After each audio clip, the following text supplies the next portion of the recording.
ஒரு நிமிஷம் யோசிச்சு பாருங்க. நீங்க ஒரு பெரிய தேர்தல்ல நிக்கிறீங்க. பல மாசமா வெயில் மழைன்னு பார்க்காம பிரச்சாரம் பண்ணி 108 இடங்கள்ல மாபெரும் வெற்றியை பதிவு செஞ்சிருக்கீங்க. ஹம், அது சாதாரண விஷயம் கிடையாது. பெரிய சாதனை தான். ஆமா, நிச்சயமா. 50 வருஷமா தமிழ்நாட்டை ஆண்டுகிட்டு இருந்த 2 பெரிய திராவிட கட்சிகளோட கோட்டையை உடைச்சு தனிப்பெருங்கட்சியா விஸ்வரூபம் எடுத்திருக்கீங்க. ஆனா முதலமைச்சர் நாற்காலியில உட்கார போற அந்த கடைசி வினாடியில வெறும் 6 பேர் உங்களை ஆதரிக்காததால உங்களால ஆட்சி அமைக்க முடியாம போகுது. கேட்கவே ரொம்ப பதற்றமா இருக்கு. இது எப்படி இருக்குன்னா ஒரு மிகப்பெரிய மராத்தான் ஓடி முடிச்சு வெற்றி கோட்டையை தொட வெறும் சில இன்ச்சு தூரம் இருக்கும்போது யாரோ உங்க காலை பிடிச்சு இழுத்து நிறுத்தின மாதிரி இருக்கு. இன்னைக்கு தமிழ்நாட்டோட நிலைமை இதுதான். ரொம்ப சரியான உவமை. மக்கள் வாக்களிச்சுட்டாங்க. ஆனா அந்த தீர்ப்பு தொங்க சட்டசபையா மாறிடுச்சு. கண்டிப்பா. ஒரு மிகப்பெரிய வரலாற்று சிறப்புமிக்க தேர்தல் முடிவுக்கு பிறகு அடுத்த முதலமைச்சர் யார் அப்படிங்கிற அந்த பில்லியன் டாலர் கேள்வியை தான் இன்னைக்கு நாம இந்த ஆழமான அலசல்ல பார்க்க போறோம். உங்க எல்லாரையும் இந்த ஆழமான அலசலுக்கு வரவேற்கிறோம். இந்த மாதிரி அறுதி பெரும்பான்மை கிடைக்காதப்போ ஏற்படுற அந்த அரசியல் வெற்றிடம் இருக்கே, அது ஒரு ஹாலிவுட் த்ரில்லர் படத்தை விட பயங்கரமான திருப்பங்களை கொடுக்கும். அதைத்தான் நம்ம இப்போ லைவா பார்த்துக்கிட்டு இருக்கோம். ஆமா, அதைத்தான் நம்ம டீகோட் பண்ண போறோம். ஆனா இந்த அரசியல் சதுரங்கத்துக்குள்ள நம்ம முழுமையா இறங்குறதுக்கு முன்னாடி உங்ககிட்ட ஒரு விஷயத்தை ரொம்ப தெளிவா சொல்லிடணும். அந்த டிஸ்க்ளைமர் ரொம்ப முக்கியம். ஆமா, இன்னைக்கு நாம விவாதிக்க போறது பல வேறுபட்ட அரசியல் கட்சிகள், சித்தாந்தங்கள் மற்றும் தலைவர்கள் சம்பந்தப்பட்ட விஷயங்கள். நாம எந்த ஒரு அரசியல் நிலைப்பாட்டையோ குறிப்பிட்ட கட்சியையோ ஆதரிக்க போறது கிடையாது. அதாவது நியூட்ரலா பார்க்க போறோம். கண்டிப்பா. ஏன்னா நாம இப்ப பார்க்க போற ஒவ்வொரு நகர்வும் ஒவ்வொரு தரப்பும் தங்களுக்கு சாதகமா என்ன செய்றாங்க அப்படிங்கறத அடிப்படையாக கொண்டது. தவகாவோட 108 இடங்கள், கூட்டணி கட்சிகளோட மௌனம், ஆளுநரின் எதிர்பாராத கெடு, இதையெல்லாம் நாம எமோஷனலா பார்க்காம ரொம்ப லாஜிக்கலா அணுக போறோம். ஓகே, இப்ப நேரா விஷயத்துக்கு வருவோம். இந்த கேமோட அடிப்படையான எண்களை முதல்ல நாம புரிஞ்சுக்கணும். நம்பர்ஸ் ரொம்ப முக்கியம் இங்க. ஆமா, நம்ம கிட்ட இருக்கிற தகவல் படி 234 இடங்கள் இருக்கிற சட்டமன்றத்துல தவகா, அதாவது தமிழக வெற்றி கழகம் 108 இடங்களை பிடிச்சு தனிப்பெரும் கட்சியா நிக்குது. டிஎன்கே கூட்டணி 73 இடங்களையும், அதிமுக கூட்டணி 53 இடங்களையும் பிடிச்சிருக்காங்க. காங்கிரஸ் ஏற்கனவே தவக கூட கூட்டணியில இருக்காங்க, கரெக்டா? ஆமா, அவங்க உள்ளேயே இருக்காங்க. ஆனா ஆட்சி அமைக்க தேவையான அந்த மேஜிக் நம்பர் 118, தவேகுவுக்கு அந்த நம்பரத்தோட இன்னும் சரியா 6 எம்எல்ஏக்களோட ஆதரவு தேவைப்படுது.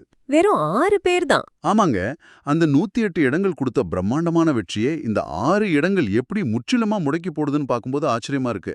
அந்த 6 இடங்களுக்கு அப்படி என்ன பவர் இருக்கு? நீங்க அத வெறும் 6 எண்கள்னு பார்க்க கூடாது. அந்த 6 எண்கள் தான் ஒட்டுமொத்த தமிழ்நாட்டோட அடுத்த 5 ஆண்டு தலையெழுத்தை தீர்மானிக்க போற கிங்மேக்கர் எண்கள். ஓஹோ, கிங் மேக்கர்ஸ்னு சொல்றீங்க? ஆமா, பொதுவா ஒரு கட்சி 118 இடங்களை தாண்டி முழு மெஜாரிட்டில ஜெயிச்சுட்டா முதலமைச்சர் தான் பவர்ஃபுல், யாருக்கு எந்த அமைச்சர் பதவின்னு அவர் தான் முடிவு பண்ணுவார். கரெக்ட். ஆனா இந்த மாதிரி ஒரு சில இடங்கள் தேவைப்படும் போது அந்த 6 எம்எல்ஏக்களை வச்சிருக்கவங்க வெறும் எம்எல்ஏக்கள் கிடையாது. அவங்க தான் டிமாண்ட் பண்ணுவாங்க, துணை முதல்வர் பதவி வேணும்னோ இல்ல முக்கியமான இலாக்காக்கள் வேணும்னோ கடுமையான நிபந்தனைகளை வைப்பாங்க. அப்போ அது ஒரு பெரிய பேரம் பேசுற இடமா மாறிடும். கண்டிப்பா. மக்கள் ஒரு பெரிய மாற்றத்துக்காக 108 இடங்களை கொடுத்திருந்தாலும் அந்த சின்ன இடைவெளியை நிரப்புறது அப்படிங்கிறது ஒரு கடுமையான அரசியல் வியாபாரமா மாறிடுது. நீங்க சொல்றத பார்த்தா அந்த 6 இடங்களுக்காக நடக்கிற தேடல் தான் இப்போ தமிழ்நாட்டோட மையப்புள்ளின்னு புரியுது. இத பத்தி தேடும்போது நமக்கு கிடைச்ச இன்னொரு முக்கியமான தகவல் என்னன்னா, சொல்லுங்க. தவைகர் தலைவர் விஜய் ஆட்சி அமைக்க ஆதரவு கேட்டு விசிக, சிபிஐ மற்றும் சிபிஎம் ஆகிய கட்சிகளுக்கு அதிகாரப்பூர்வமாக கடிதம் அனுப்பியிருக்கார். ஆனா ஆச்சரியப்படும் விதமா இந்த கட்சிகள் இதுவரைக்கும் எந்த பதிலும் சொல்லாம ஒரு முழுமையான மௌனத்தை கடைபிடிச்சிட்டு வராங்க. சைலண்டா இருக்காங்க. ஆமா, இங்க எனக்கு ஒரு கேள்வி வருது. ஒரு புது கட்சி ஆட்சிக்கு வரப்போகுது, அவங்க கூட சேர்ந்த பதவியும் அதிகாரமும் கிடைக்கும்னு தெரிஞ்சும் இவங்க ஏன் இவ்ளோ தயங்குறாங்க? அந்த அமைதிக்கு பின்னால பல தசாப்த கால அரசியல் வரலாறு இருக்கு. விசிஎம்மும் மற்றும் இடதுசாரி கட்சிகள் பல வருஷங்களா திமுக கூட ஒரு ஆழமான கொள்கை கூட்டணியில பயணம் செஞ்சவங்க. அதாவது அவங்க வெறும் தேர்தல் நேரத்துல மட்டும் சேர்றவங்க கிடையாது. எக்ஸாக்ட்லி. களத்திலையும் ஒன்னா வேலை பார்த்தவங்க. இப்போ திடீர்னு ஒரு புது கட்சி, அதுவும் அறுதி பெரும்பான்மை இல்லாத ஒரு கட்சி ஆட்சி அமைக்க கூப்பிடும்போது இவங்க உடனே போய் ஆதரவு தெரிவிச்சிட முடியாது. ஏன் ரிஸ்க்னு நினைக்கிறாங்களா? நிச்சயமா. ஒருவேளை அந்த ஆட்சி நிலையா இல்லாம கொஞ்ச நாள்ல கவிழ்ந்துட்டா என்ன ஆகுறது? அது மட்டும் இல்லாம திமுக அப்படிங்கிற ஒரு வலுவான எதிர்க்கட்சிய பகைச்சுக்கிட்டு போனா தங்களோட நீண்டகால அரசியல் இமேஜ் என்ன ஆகுங்கிற பயம் அவங்களுக்கு கண்டிப்பா இருக்கும். அதனால தான் அவங்க வெயிட் பண்றாங்களா? ஆமா, இது சம்மதத்துக்கான மௌனம் கிடையாது. இது ஒரு பாதுகாப்பான காத்திருப்பு படலம். ஆனா இந்த காத்திருப்பு படலத்தை உடைக்க ஒரு தந்திரமான முயற்சி நடக்கிற மாதிரி எனக்கு தோணுது. என்ன சொல்றீங்க? இயக்குனர் அமீர் அவரோட வாட்ஸ்அப்ல ஒரு பரபரப்பான பதிவை வெளியிட்டிருக்காரு. அதுல அவரு விசிகாவும் கம்யூனிஸ்ட்களும் காலம் தாழ்த்துவது தமிழ்நாட்டிற்கு நல்லதல்ல, தவக தலைமையில் ஆட்சி அமைப்பது காலத்தின் அவசியம்னு சொல்லியிருக்காரு. ஓ, காலத்தின் அவசியம்னு சொல்லிருக்காரா? ஆமா, இந்த பதிவு இப்போ சோஷியல் மீடியாவுல குறிப்பா தவக தொண்டர்கள் மத்தியில காட்டு தீ மாதிரி பரவி ட்ரெண்ட் ஆயிட்டு இருக்கு. எனக்கு என்னமோ இது சும்மா ஒரு தனிநபரோட கருத்து மாதிரி தெரியல. பின்னணியில ஏதோ இருக்குன்னு நினைக்கிறீங்க? ஆமா, மேலிடத் தலைவர்கள் அமைதியா இருக்கிறதால அவங்க தொண்டர்கள் மூலமாவே ஒரு அழுத்தத்தை உருவாக்க தவக இப்படி ஒரு காய நகர்த்துதா? இது திட்டமிட்டு நடத்தப்படும் ஒரு வியூகமா இருக்காதா? நீங்க யோசிக்கிற விதம் ரொம்ப சரியானது. அரசியல் சதுரங்கத்துல இப்படி நடக்கிறது சகஜம்தான். அமீர் வெறும் ஒரு சினிமா இயக்குனர் கிடையாது. அவர் சமூக பிரச்சனைகள்ல தொடர்ந்து குரல் கொடுக்கிறவர். குறிப்பா சிறுபான்மையினர் மத்தியில ஒரு நம்பகத்தன்மை கொண்டவர் இல்லையா? கண்டிப்பா. அவர் அப்படி சொல்லும்போது அது வெறும் வார்த்தைகள் கிடையாது. அது அடிமட்ட தொண்டர்கள் மத்தியில ஒரு தார்மீக கேள்வியை எழுப்புது. மக்கள் 108 சீட் கொடுத்து ஒரு மாற்றத்தை விரும்புறாங்க. நீங்க ஏன் அதை தடுக்கிறீங்கன்னு ஒரு பிரஷரை உருவாக்குது. அதாவது ஒரு சென்டிமெண்டல் பிரஷர். ஆமா, நீங்க சமூக நீதிக்கான கட்சின்னு சொல்றீங்க. ஆனா ஒரு புது தலைமையை ஏன் ஏத்துக்க மாட்டீங்கன்னு கேக்குற மாதிரி இது இருக்கு. மேலிட தலைவர்கள் அவங்களோட கணக்குகளை போட்டு பார்த்தாலும் தொண்டர்கள் கிட்ட இருந்து பிரஷர் வரும்போது அவங்களால அதை அவ்வளோ சீக்கிரம் ஒதுக்கிட முடியாது. அதாவது தலைவர்களோட மௌனத்தை தொண்டர்களோட சத்தத்தை வச்சு உடைக்க பாக்குறாங்க. சரி, இது ஒரு பக்கம் இருக்கட்டும். இதை விட ஒரு பெரிய குண்டு ஆளுநர் மாளிகையிலிருந்து விழுந்திருக்கு. அதுதான் இப்ப மிகப்பெரிய ஹாட் டாபிக். ஆமாங்க, தாவேகா ஆளுநரை சந்திச்சு ஆட்சி அமைக்க உரிமை கூறியிருக்காங்க. இதுக்காக நாளைக்கு நேரு ஸ்டேடியத்துல பதவியேற்பு விழாவுக்கு தடபடலாம் ஏற்பாடுகள்லாம் நடந்துகிட்டு இருக்கு. ஆனா ஆளுநர் அர்லேகர் பெரும்பான்மையை நிரூபிக்க வெறும் 2 நாட்கள், அதாவது 48 மணி நேரம் மட்டுமே காலக்கெடு கொடுத்திருக்காரு. இது என்னங்க நியாயம்? இது ரொம்பவே எதிர்பாராத ஒரு மூவ். இது எப்படி இருக்குன்னா, பாக்ஸிங் ரிங்ல 2 பிளேயர்ஸ் இன்னும் க்ளோஸ் கூட மாட்டி ரெடி ஆகல, அதுக்குள்ள ரெஃப்ரி கவுண்ட் பவுனை ஸ்டார்ட் பண்ணி 1-2ன்னு எண்ண ஆரம்பிச்ச மாதிரி இருக்கு. அரசியல் சாசனப்படி இப்படி அவசரப்படுத்துறது வழக்கமான ஒரு விஷயம் தானா? நிச்சயமா கிடையாது. ஆளுநரின் இந்த முடிவு முற்றிலும் வழக்கத்திற்கு மாறானது. ஒரு ஜனநாயகத்துல எந்த ஒரு கட்சிக்கும் முழு மெஜாரிட்டி கிடைக்காதப்போ தனிப்பெரும் கட்சி ஆட்சி அமைக்க கூப்பிடுறது தான் மரபு. ஓகே, கூப்பிட்டுட்டு டைம் கொடுப்பாங்களா? ஆமா, முதலமைச்சரா பதவியேற்ற பிறகு சட்டசபையில தங்களோட பெரும்பான்மையை நிரூபிக்க, அதாவது ஃப்ளோர் டெஸ்ட் நடத்த பொதுவா 1 வாரம் இல்லனா 15 நாட்கள் வரைக்கும் டைம் கொடுப்பாங்க. அதுதானே பிராக்டிகலா இருக்கும். கூட்டணி கட்சிகள் கிட்ட பேசணும்ல. எக்ஸாக்ட்லி. அவங்க நிபந்தனைகளை கேட்டு ஒரு சுமூகமான முடிவுக்கு வந்து எம்எல்ஏக்களை ஒருங்கிணைக்க அந்த நேரம் கட்டாயம் தேவைப்படும். ஆனா ஆளுநர் வெறும் 48 மணி நேரத்தை ஒரு ஆயுதமா பயன்படுத்துறாருன்னு தான் சொல்லணும். நேலத்தை ஆயுதமா பயன்படுத்துறாருன்னு சொல்றீங்க. அப்ப ஆளுநர் தவக கூட்டணிகளை உருவாக்குவதை தடுக்க நினைக்கிறாரா? அந்த 2 நாள் டைம்குள்ள அவங்களால மெஜாரிட்டியை நிரூபிக்க முடியலன்னா என்ன நடக்கும்? இதோட மெக்கானிசத்தை மீச்சுக்களும் 48 மணி நேரம் அப்படிங்கிறது எந்த ஒரு பெரிய கூட்டணியும் உருவாவதற்கான ஸ்பேஸ முற்றிலுமா அடைக்கிற ஒரு மூவ். இவ்வளவு குறுகிய நேரத்துல விசிகா இடதுசாரிகள் அவங்களோட உள்கட்சி கூட்டத்தை கூட்டி ஒரு முடிவுக்கு வர்றது ரொம்ப கஷ்டம். ஒருவேளை தவக வாக்கெடுப்புல 118 தொட முடியலன்னா ஆட்சி உடனே கவிழ்ந்துடும். இப்போ அடுத்த கட்டமா வேற எந்த கட்சிக்கும் பெரும்பார்வை இல்லைங்கிறதால ஆளுநர் என்ன பண்ணுவாருன்னா, இங்க நிலையான ஆட்சி அமைக்க யாருக்கும் மெஜாரிட்டி இல்லைன்னு குடியரசுத் தலைவருக்கு அறிக்கை அனுப்புவார். ஓ மை காட், அப்போ பிரசிடென்ட் ரூல் வருமா?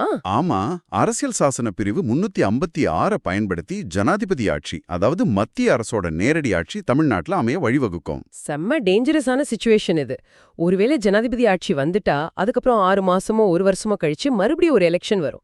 மக்கள் அவ்வளோ ஆர்வமா ஓட்டு போட்டு ஒரு புது கட்சிக்கு 108 சீட் கொடுத்து தங்களோட விருப்பத்தை தெரிவிச்சோம். மறுபடியும் தேர்தலுங்கிறது பெரிய ஏமாற்றம் தான். ஆமா, அது ஜனநாயகத்துக்கே ஒரு பெரிய சறுக்கல் தானே. இந்த 48 மணி நேர கெடு தவகவுக்கு ஒரு வாழ்வா சாவா போராட்டமா மாறிடுச்சுன்னு எனக்கு தோணுது. 100க்கு 100 உண்மை. ஆளுநர் அப்படி ஒரு முடிவு எடுக்கிறாருன்னா அதுக்குள்ளேயும் ஒரு அரசியல் இருக்கு. மத்தியில ஆளும் அரசுக்கு சாதகமா காய்களை நகர்த்த ஆளுநர்கள் முயற்சி செய்யறாங்கங்கிற விமர்சனம் இந்தியாவுல பல வருஷங்களா இருக்கு. அதை நாம தொடர்ந்து பார்த்துட்டு வர்றதுதான். ஜனாதிபதி ஆட்சி அமல்படுத்தப்பட்டால் அது மறைமுகமா மத்திய அரசோட கட்டுப்பாட்டுல மாநிலம் போறதுக்கு சமம். அதனாலதான் இந்த 2 நாள் கெடு ஒரு பெரிய அரசியல் புயலை கிளப்பி இருக்கு. இப்படி ஆளுநர் ஒரு பக்கம் டைம் பாம்பு செட் பண்ணி வச்சிருக்காரு. இந்த கேப்ல மத்த கட்சிகள் சும்மா இருப்பாங்களா? அங்கதான் தமிழ்நாட்டோட ஃபேவரட் விளையாட்டான ரிசார்ட் அரசியல் பயங்கரமா வேலை செய்ய ஆரம்பிச்சிருக்கு. ஓ, இபிஎஸ் கேம்குள்ள வந்துட்டாரா? ஆமாங்க. அதிமுக எம்எல்ஏக்கள் அத்தனை பேரையும் புதுச்சேரிக்கு கூட்டிக்கிட்டு போறாங்கன்னு செய்திகள் வந்திருக்கு. அதாவது எடப்பாடி பழனிசாமி தனது வேலையை தொடங்கி விட்டார். ஆனா எனக்கு இது புரியல. என்ன புரியல? தவைக்குத்தா மெஜாரிட்டிக்கு ட்ரை பண்ணிட்டு இருக்காங்க. எடப்பாடி பழனிசாமி ஏன் அவரோட எம்எல்ஏக்களை பாதுகாக்கணும்? யாரோ அவங்க எம்எல்ஏக்களை இழுத்துடுவாங்கன்னு பயப்படுறாரா? இது வெறும் டிஃபென்ஸா? இல்லவே இல்ல. இத வெறும் தற்காப்புன்னு நினைச்சா நாம ஏமாந்துடுவோம். இது ஒரு master offensive strategy. Koovathur episode தமிழ்நாட்டு மக்களுக்கு அவ்ளோ சீக்கிரம் மறக்காது.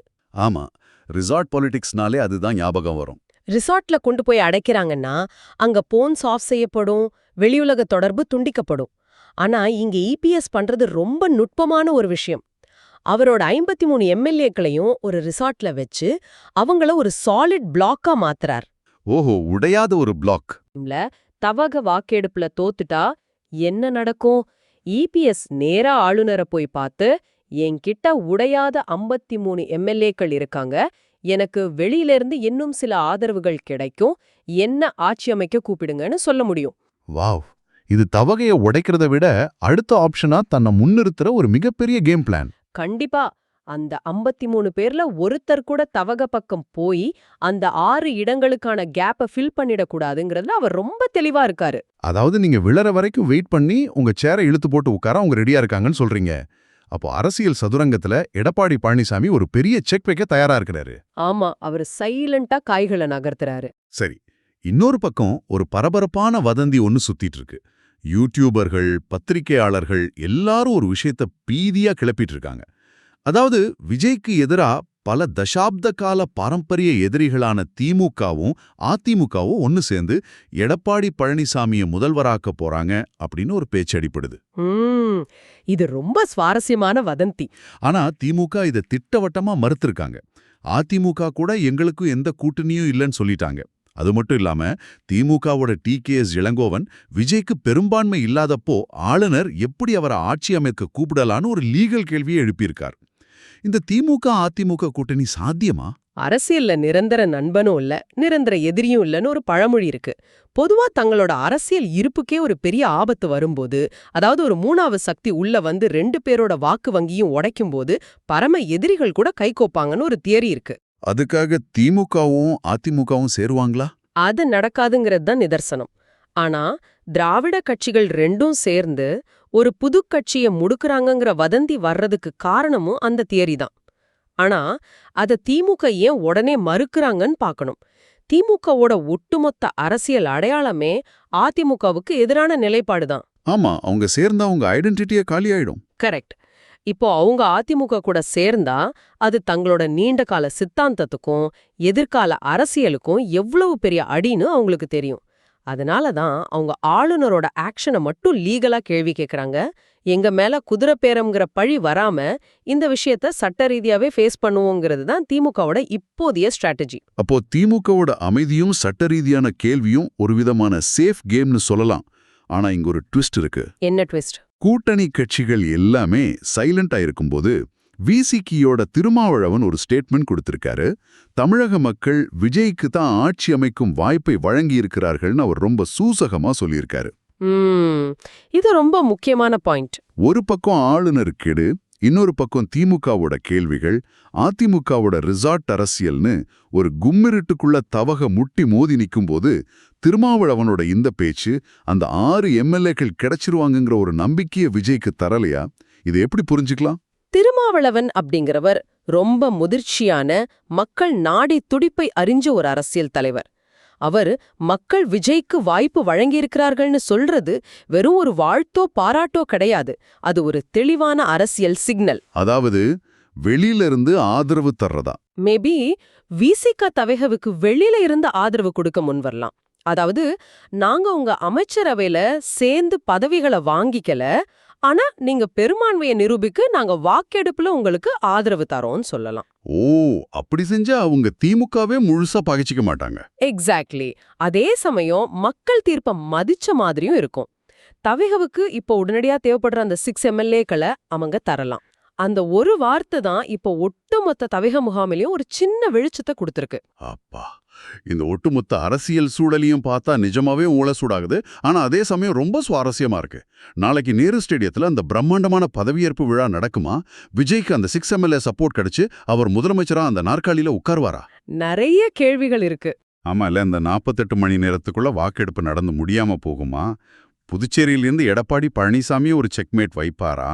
இல்லனா இது எல்லாமே ஃபெயில் ஆகி எந்த கட்சிக்கும் பெரும்பான்மை இல்லைன்னு சொல்லி தமிழ்நாட்டுல ஜனாதிபதி ஆட்சி வந்து நாம மறுபடியும் ஒரு எலெக்ஷனை ஃபேஸ் பண்ணுவோமா? எத்தனையோ கேள்விகள் காத்துல பறக்குது. ஆமா, இப்போ ஒவ்வொரு மணித்துளியும் தமிழ்நாடோட எதிர்கால வரலாற்றை எழுதிக்கிட்டு இருக்கு. எண்கள், வியூகங்கள், வதந்திகள் மற்றும் அரசியல் சாசன நெருக்கடிகள்னு எல்லாம் ஒன்னு சேர்ந்து நம்மூர் அரசியல்ல எதுவுமே ப்ரெடிக்ட் பண்ண முடியாத அளவுக்கு ஒரு பெரிய த்ரில்லரா இது மாறிடுச்சு. கண்டிப்பா. இதோட நம்ம ஆழமான அலசலை நம்ம முடிச்சுக்கலாம். ஆனா முடிக்கிறதுக்கு முன்னாடி உங்களை நோக்கி ஒரு ஆழமான கேள்வியை நான் வைக்க விரும்புறேன். ஒரு ஜனநாயகத்துல மக்கள் லட்சக்கணக்கா ஓட்டு போட்டு தங்களோட விருப்பத்தை தெரிவிச்சு ஒரு தனிப்பெரும் கட்சிய 108 சீட்டுகளோட முன்னாடி நிறுத்துறாங்க. ஆனா அந்த மக்களின் மாபெரும் தீர்ப்ப ஒரு 6 எம்பி எம்எல்ஏக்களோட மௌனமும் ஆளுநர் நிர்ணயிக்கிற ஒரு 48 மணி நேர கெடுவும் முற்றிலுமா முடக்கி போடுது. ரொம்ப ஆழமான முரண்பாடு இது. அப்படியானா சிதறடிக்கப்பட்ட இந்த தேர்தல் முடிவுகள்ல உண்மையான அதிகாரம் யார்கிட்ட இருக்கு? வெயில்ல நின்னு ஓட்டு போட்ட அந்த பல லட்சக்கணக்கான மக்கள்கிட்ட இருக்கா? இல்ல அந்த சில முடிவெடுக்காத எம்எல்ஏக்கள் மற்றும் தங்களோட அதிகாரத்தை பயன்படுத்தும் ஆளுநரின் கைகள்ல அதிகாரம் சுருங்கிடுச்சா? இந்த கேள்வியை உங்களுக்கு நீங்களே கேட்டுக்கங்க. அடுத்து என்ன நடக்க போகுதுன்னு உன்னிப்பா கவனிங்க. எந்த வியூகம் ஜெயிக்க போகுதுன்னு பொறுத்திருந்து பார்ப்போம். இன்னொரு சுவாரஸ்யமான ஆழமான அலசல்ல நாம சீக்கிரமே சந்திப்போம்.